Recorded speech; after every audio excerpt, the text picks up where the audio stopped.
শনিবাৰে পাঞ্জাবাৰী শ্ৰীমন্ত শংকৰদেৱ কলাক্ষেত্ৰৰ বাগবিবৰ নীলমণি ফুকন প্ৰেক্ষাগৃহত democracy live আৰু মৰমলেণ্ড ৱেলফেয়াৰ ছ'চাইটিৰ উদ্যোগত এক সম্বৰ্ধনা অনুষ্ঠানৰ আয়োজন কৰা হয়।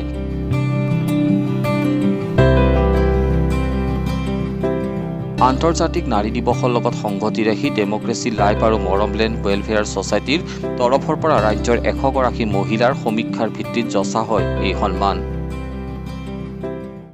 মৰমলেণ্ড আৰু ডেমক্ৰেচি লাইফে মাতৃ দিৱস 12 মে'ত অলপ ৰাজহুৱাভাৱে অসুবিধা হোৱাৰ কাৰণে আজি 25 মে'ত আমি এই মাতৃ দিৱস পালন কৰিছোঁ। আচলতে মাতৃ দিৱস বুলি কওঁতে মৰমলেণ্ড আৰু ডেমক্ৰেচি লাইফে আপোনাৰ 100 গৰাকী মহিলাক তেওঁ নিৰ্বাচন কৰিছিল বহুত ধৰণৰ পৰীক্ষা নিৰীক্ষাৰ পাছত। আচলতে সকলো নাৰীয়ে আমি উপযুক্ত, তাৰ ভিতৰত মাতৃ দিৱস বুলি অলপ আমাক সন্মান জনাবলৈ আজি এই আয়োজন কৰাৰ কাৰণে অশেষ ধন্যবাদ দিছোঁ।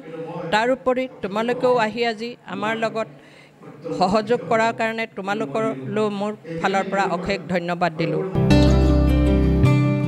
আজি বঁটা প্ৰদান কৰা মহিলাসমূহৰ ভিতৰত আন্তঃৰাষ্ট্ৰীয় ফটো সাংবাদিক গীতিকা তালুকদাৰ, লেখিকা অলকানন্দ দত্ত, চিত্ৰশিল্পী অৰুন্ধতী চৌধুৰী, অভিনেত্ৰী মলয়া গোস্বামী, চেতনা দাস, নম্ৰতা শৰ্মা, ডক্টৰ মন্দিৰা বৰুৱাৰ লগতে কেইবাগৰাকীও মহিলাক প্ৰদান কৰা হয় এই বঁটা।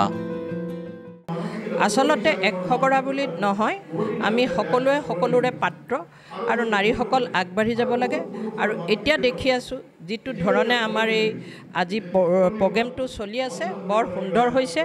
সকলো নাৰী আগবাঢ়ি যাওক আৰু সকলো নাৰীয়ে নিজক পৰিচয় দিবলৈ সমাজত আৰু সমাজৰ কাম কৰি আগবাঢ়িবলৈ, সমাজত এটা কাম কৰিব যাওঁতে ৰাইজৰ আশীৰ্বাদ লাগিব, সহায় সহযোগ লাগিব আৰু এনেধৰণে আমি সমাজৰ কাম কৰি যাম।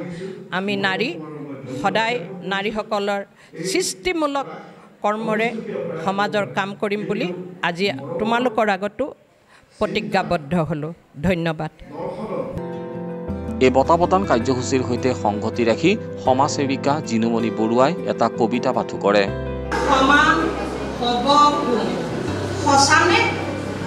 সন্তানৰ লালন পালন কামনা বখনা পূৰ কৰি দিয়া তুমিয়েই মা,